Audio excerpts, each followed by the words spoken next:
जा रहे हैं कि समय सुना है। शुक्रिया। आज खरगोन जिले में हमारे भाई राहुल जी को न्याय दिलाने के लिए और जो आरोपी है सौरभ कुशवाहा के खिलाफ एफआईआर दर्ज करवाने के लिए आंदोलन के लिए हम आए हैं। यहाँ पर उपस्थित हमारे समाज के समस्त सामाजिक संगठनों के पदाधिकारी और कार्यकर्ता, साथ ही समाज के जनप्रतिनिधि और दूसरे समाज के जो लोग आए हम लोगों को सहयोग करने के लिए, उनका भी हम स्वागत अभिनंदन करते हैं। साथ ही निवेदन करते हैं कि सब लोग अपनी अपनी जगह पे बैठ जाएं, जो साथी जहां बैठ सकता अपनी अपनी सुविधा अनुसार बैठ जाए। ये आंदोलन है, मजाक नहीं है और सिर्फ भाषण भी नहीं चलेगा। हमको बात कानून में के दायरे में रह के और तथ्य और तर्कों के साथ में करके भाई राहुल जी को न्याय दिलाना है। एक बार नारा लगाइए बुलंदी के साथ में, मुट्ठी बंद करके अपने आप को ताकत दीजिए, अपनी आवाज को बुलंदी पे ले जाइए।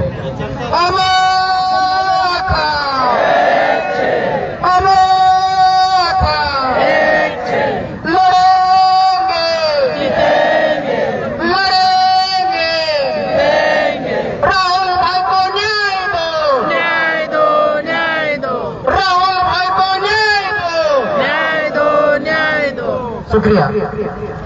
देखिए, मेरे पूर्व वक्ताओं ने आदिवासियों के लिए संविधान में क्या प्रावधान है, आईपीसी, सीआरपीसी, एक भारतीय दंड प्रणाली, न्याय प्रणाली के विषय में बहुत अच्छे से ठीक से आप लोगों को बताया।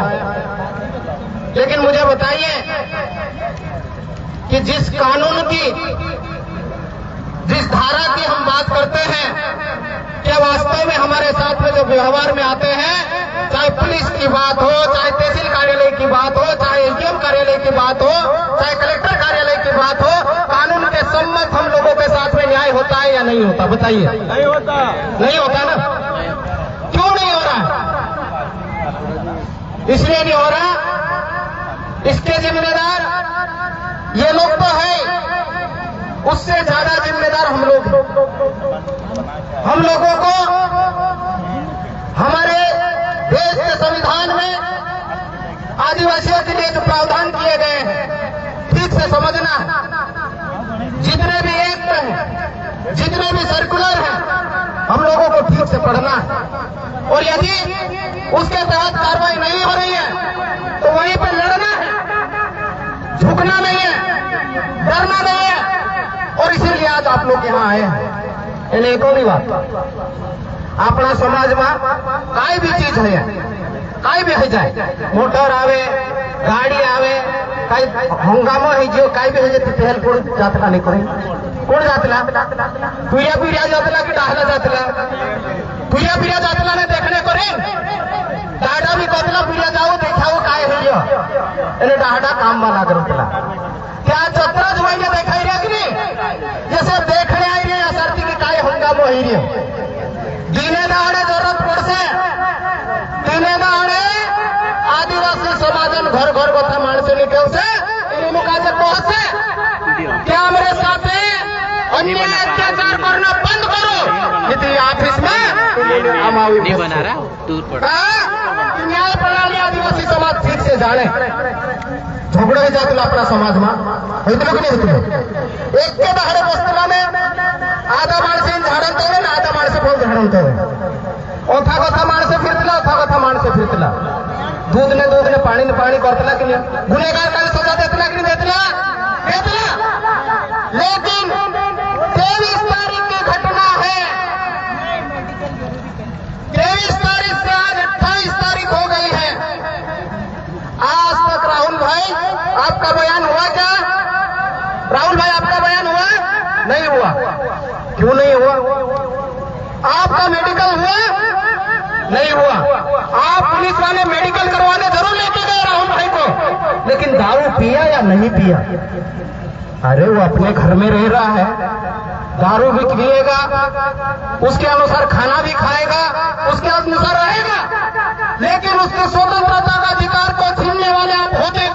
सेना के मेडिकल करवाने वाले। और यदि मेडिकल करवाया आपने तो नहीं जा रही है कि राहुल भाई तो शराब पीता है, शराब के नशे में था और पता नहीं कौन मारा उसको, हमको नहीं मालूम।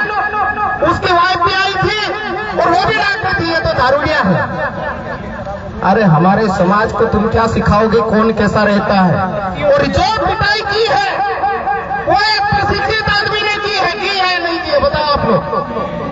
तो प्रशिक्षित आदमी कौन? वही सौरभ कुशवाहा है जिसने बेल्ट से यहां पे मारा, पीछे मारा और पीठ पे मारा। सीधे सीधे दिख रहा है। देखिए, एट्रोसिटी एक्ट के तहत कार्रवाई करिए जाने के लिए क्या चाहिए कि व्यक्ति अन्य समाज का होना चाहिए। एक क्या सौरभ मिश्रा अन्य समाज का है या नहीं बताइए? दूसरा, सौरभ मिश्रा को या सौरभ कुशवाहा को यह पता होना चाहिए जो सामने वाला व्यक्ति है वो आदिवासी है या अनुसूचित जाति का है या नहीं। हमारे राहुल जी आदिवासी समाज से है या नहीं है? उसने जाति सूचक शब्द बोला, उनकी वाइफ को जाति सूचक शब्द बोला। आप जांच की बात कर रहे हैं। एट्रोसिटी एक्ट में जांच की बात नहीं है, सीधे एफआईआर दर्ज करना है। कानून हम भी जानते हैं, हम पढ़े लिखे लोग हैं। और यदि पर्टिकुलर मेरी बात करो तो सेमी जुडिशियल पोस्ट पे मैं भी रहा हूं। अर्ध न्यायिक प्रक्रिया को हम भी जानते हैं। आप लोग हमको सिखा रहे हैं कि नहीं, पहले जांच करेंगे और एक कर्मचारी है, विभागीय मामला है तो होने दो ना विभागीय मामला। विभाग में अपराधी नहीं होता क्या? इससे पहले अपराध नहीं हुआ क्या? इससे पहले एफआईआर पंजीबद्ध नहीं हुई क्या? हुई है तो ये प्रकरण में एफआईआर दर्ज क्यों नहीं हुई? ये सवाल हमारा है। और ये सिर्फ आदिवासी समाज का नहीं है। पुलिस आदिवासी ही होती, ऐसा है क्या? नहीं, आदिवासी की ये पुलिस की कोई जात नहीं होती, कोई धर्म नहीं होता। इस देश में जितने लोग रहते हैं उनकी सबकी रक्षा करने की जवाबदारी इन वर्दीधारियों की होती है। मुझे बताइए, सिर्फ यहां पर एक ही समाज की बात हो रही है, लेकिन ये असल में वर्दीधारी पुलिस जो इस देश के कानून के रखवाले हैं उनके अधिकारों के रक्षा की बात है। तो सब लोगों को आना चाहिए। जरूरत पड़ती है तो सब याद आता आपको। सारा प्रोपेगेंडा में नाम नहीं बताना चाहता हूं कि हमारा ये खतरे में, हमारा वो खतरे में, और आज एक भाई की पुलिस की वर्दी खतरे में, उनके अधिकार खतरे में, वो नहीं दिख रहा आपको? दिख रहा ना? नहीं दिख रहा इन लोगों को।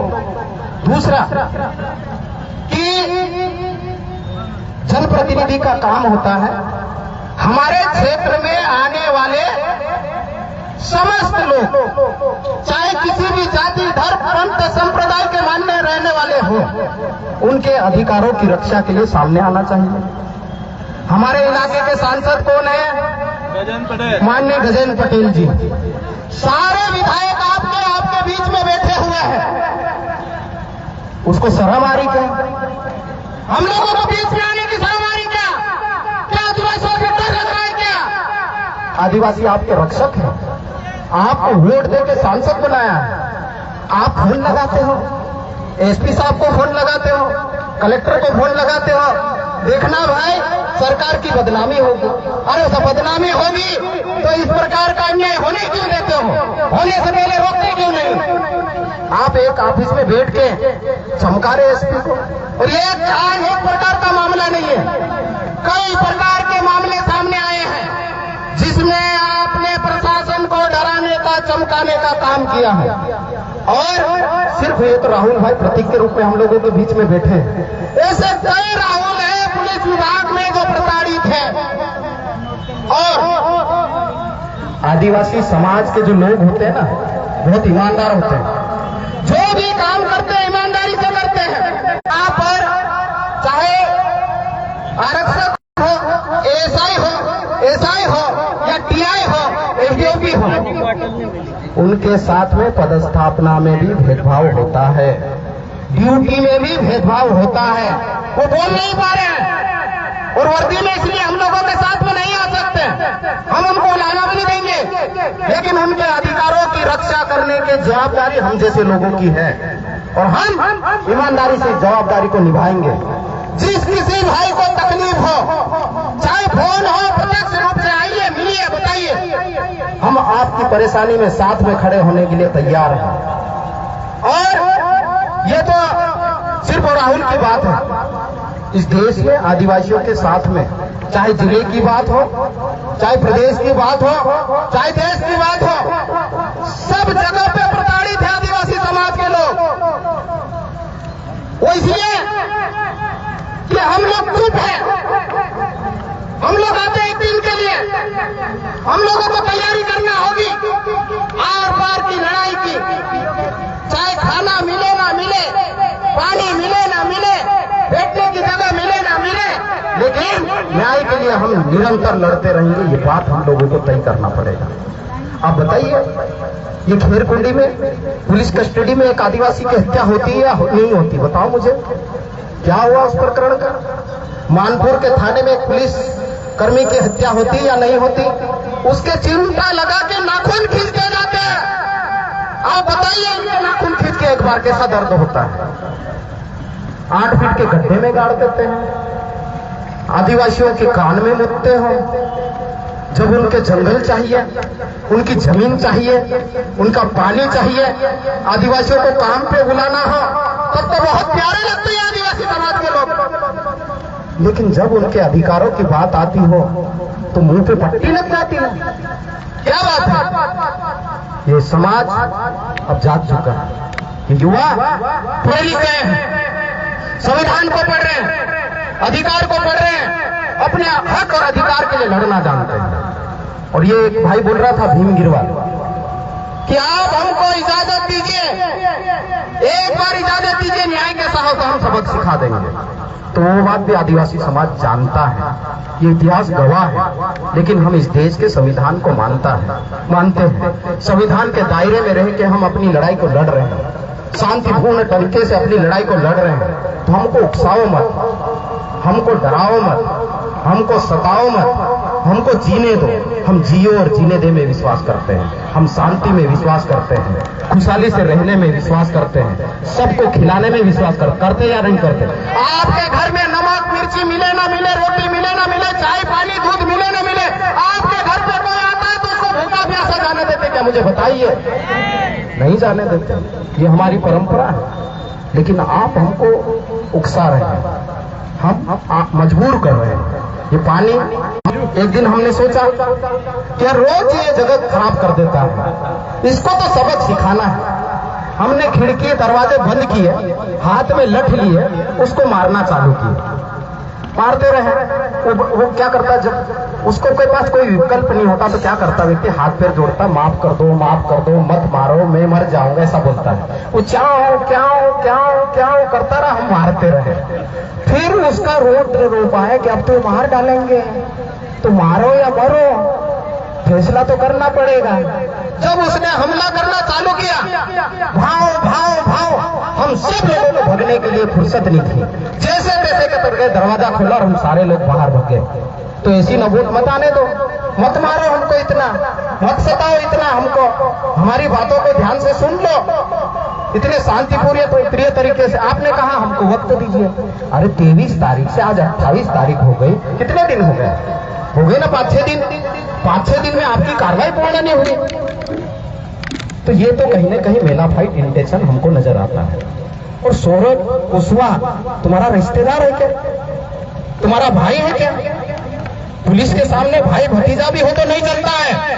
न्याय की बात होना चाहिए। एक भाई को बताया कि मलाई लाना के देता, इसलिए इसको बचाया जा रहा है। और वो बात सच है। आप उठा लीजिए, खंगाल लीजिए, ठीक से जांच करवा लीजिए, एक साक्ष्य आपके सामने आ जाएंगे। तो आप ठीक ढंग से आज की तारीख में, जैसे कि हमारे माननीय विधायक महोदय ने कहा कि इनका मेडिकल कीजिए, इनका बयान लीजिए।